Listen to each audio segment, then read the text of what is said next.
దేవుడు అనేవాడు నడిపించకుండా కానీ ఉంటే మన జీవితాలు ఏ ఆశీర్వాదం రాదు, ఎలాంటి దీవెనలు రావు. దేవుడు ఎప్పుడు కూడా మనల్ని నడిపించే విధానంగా ఉండాలి. ఆయన మనల్ని నడిపించాలి అని అంటే మొట్టమొదటిగా మనము ఆయన తెలుసుకొని ఉండాలి, ఆయన దగ్గరికి వచ్చి మన జీవితాన్ని సరిచేసుకొని ఉండాలి.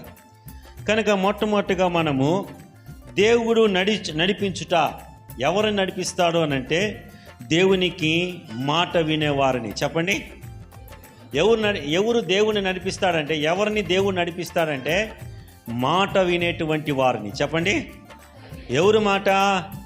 దేవుని మాట.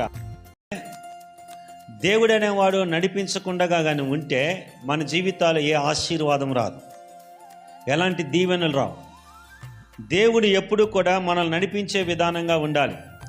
ఆయన మనల్ని నడిపించాలి అని అంటే మొట్టమొదటిగా మనము